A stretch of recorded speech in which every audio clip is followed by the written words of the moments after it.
বেচান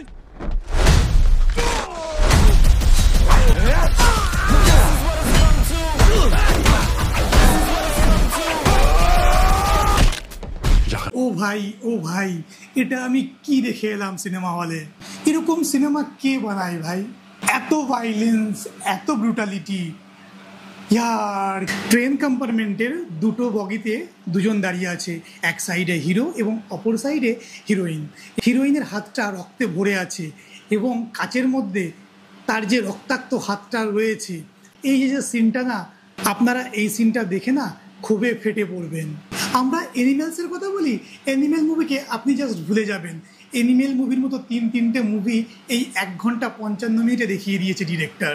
বাচ্চারা এই সিনেমাটা থেকে 10 হাত কিন্তু দূরে থাকবে, আর যাদের হার্টটা দুর্বল তারাও কিন্তু এই মুভিটাকে দেখতে যাবেন না।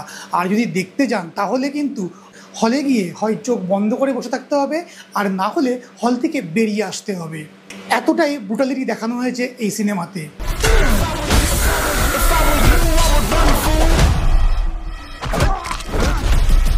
ऐसा कौन मारता है बे? तो अच्छा नहीं होता। थोड़ा राक्षस हो तुम, राक्षस। I make a mess when I come through, kicking balls down, doing sweats kung fu. তো বন্ধুরা, আজ কিন্তু দুটো ভালো মুভি রিলিজ হয়েছে। আজ আমি দেখে নিয়েছি মির্জাপুর 3 এবং কিল। দুটোই আমার ভালো লেগেছে, কিন্তু তারপরও আমার মনে হলো কিল মুভির রিভিউটা আগে আনা দরকার, কারণ মির্জাপুরকে এখন একটু সাইড রাখাটাই ভালো। পরের এপিসোডে আপনারা পেয়ে যাবেন মির্জাপুরের রিভিউ। বাকি স্টোরিটা শোনার আগে চটপট চ্যানেলটিকে সাবস্ক্রাইব করে বেল আইকন প্রেস করে নিন, যাতে এরকম ভিডিওর আরও আপডেট পেতে থাকেন আপনারা। এই সিনেমার হিরো একজন আর্মি অফিসার, সিনেমার হিরোইন একজন বড় বিজনেসম্যানের মেয়ে। হিরোইনের বাবা তার অমতে বিয়ে ঠিক করে দেয় আরও এক বড় বিজনেসম্যানের ছেলের সঙ্গে, এবং সেটি মেয়েটা ফোন করে জানিয়ে দেয় সিনেমার হিরোকে। আর্মি অফিসার হিরো ছুটি নিয়েই খবরটা পেয়েই ছুটে চলে আসে এবং সঙ্গে নিয়ে আসে তার এক বন্ধুকে। আর এখান থেকেই গল্পের শুরু। এনগেজমেন্ট হয়ে যাওয়ার পর মেয়ের ফ্যামিলি ট্রেনের টিকিট বুক করে ট্রেনে করে ফিরছিল দিল্লিতে। সেম ট্রেনে হিরো এবং তার বন্ধু টিকিট বুক করে উঠে পড়ে সেই ট্রেনেই। 40 জনের একটা চোরের টিম, যারা প্রতিনিয়ত মাঝ রাস্তায় সিগনালে ট্রেন দাঁড় করিয়ে ট্রেন থেকে লুটপাট করে। বিশেষ করে ফার্স্ট ক্লাস, সেকেন্ড ক্লাস এবং 3 টায়ারের কম্পার্টমেন্টে উঠে তারা সব চুরি বা ডাকাতি করে নেয় প্যাসেঞ্জারদের থেকে। এরকমই একটা ঘটনা তারা ঘটাতে গিয়েছিল এই সেম ট্রেনটিতে, এবং এই ট্রেনে উঠে এই ছিনতাই করা বা ডাকাতি করার ছলেই তাদের হাতে খুন হয়ে যায় একজন। 40 জনের গ্রুপের যে হেড, তার ছেলেই রাঘব। যে রাঘবকে এতদিন ধরে আমরা একজন ডান্সার হিসাবে চিনেছি আর একজন ভালো অ্যাঙ্কার হিসাবেও চিনেছি। এই মুভিতে রাঘব তার যা সাইকোপ্যাথ ভিলেনের অভিনয় করেছে, রাঘবের অভিনয় আপনাদের মন জয় করবে।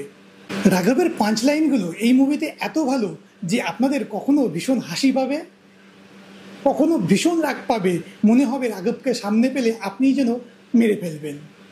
আর এই মুভির হিরো লক্ষ্য এখানে যা অ্যাকশন হিরোর কাজ করেছে, আপনারা এর আগে টাইগার শ্রফকে অ্যাকশন হিরোভাবে জেনেছেন বা চিনেছেন, কিন্তু লক্ষ্যকে এই মুভিতে অ্যাকশন করতে দেখে টাইগার শ্রফকে তো চুটকিতে ভুলে যাবেন।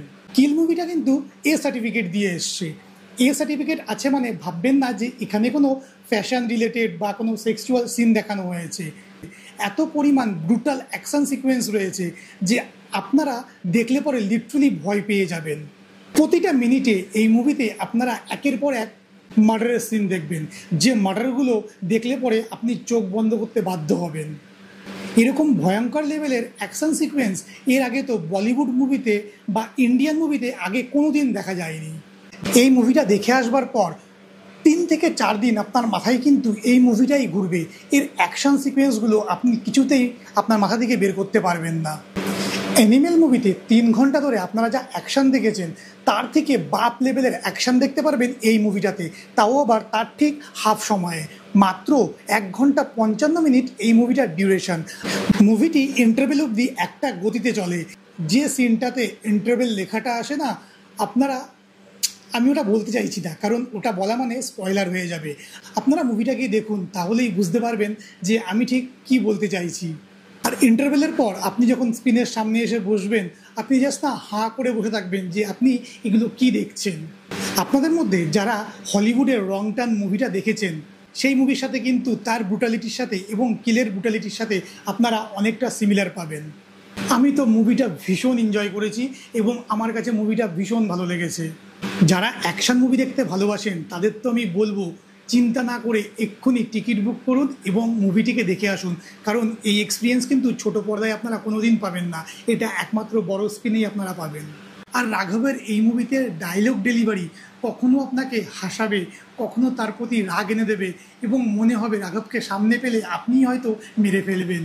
এরকম টাইপের অ্যাক্টিং করেছে রাঘব এই মুভিতে।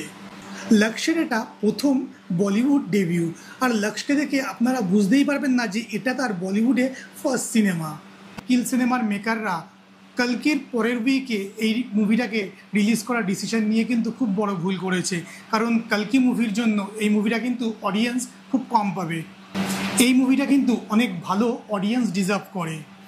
কালকির এত বড় একটা এফেক্ট রয়েছে, সেই মুহূর্তে এই মুভিটা রিলিজ হওয়া মানে এই মুভিটার উপরে কিন্তু একটা বড় এফেক্ট পড়বে। এই মুভিতে আপনারা কিন্তু বলিউডের কোনো তর্কাই পাবেন না, যেগুলোর জন্য বলিউড খুব ফেমাস। কিছুক্ষণ পর পর একটা করে গানের সিকোয়েন্স চলে আসা, আইটেম সং কিছুই কিন্তু নেই। তারপরও এই মুভিটি আপনাকে কিন্তু সিটের সাথে বেঁধে রাখবে। সিনেমার সব কিছু ভালোর মধ্যেও দুটো জিনিস আমার একটু কম লেগেছে, যেটা হলো লাস্টে হিরো এবং ভিলেনের মধ্যে যে অ্যাকশন সিকোয়েন্সটা আছে সেটা আরও একটু বেশি ইম্প্যাক্ট হলে পরে বেশি ভালো লাগতো। এবং 2 নম্বর, লক্ষ্য মানে হিরো এই মুভিতে যে খুনের বন্যা বইয়ে দিল, সেই খুনগুলো সে কেন করেছে সেই ইমোশনটা লক্ষ্যের মধ্যে একটু মিসিং ছিল। তো এই ভিডিওতে এতটাই। নেক্সট কোনো ভিডিও নিয়ে খুব তাড়াতাড়ি দেখা হয়ে যাবে আপনাদের সঙ্গে। ততদিন সুস্থ থাকুন, ভালো থাকুন। আর হ্যাঁ, চ্যানেলটিকে সাবস্ক্রাইব করে কিন্তু বেল আইকনটা প্রেস করে নেবেন, যাতে আমার নতুন ভিডিওর ইনফরমেশন সবার আগে পৌঁছে যায় আপনাদের কাছে। আমার তরফ থেকে আমি এই মুভিটাকে দিতে চাই আউট অফ 5 4 স্টার। আপনাদের মধ্যে যারা মুভিটা দেখেছেন তারা কমেন্ট সেকশনে অবশ্যই কমেন্ট করে জানাবেন আপনাদের মুভিটা কেমন লাগলো।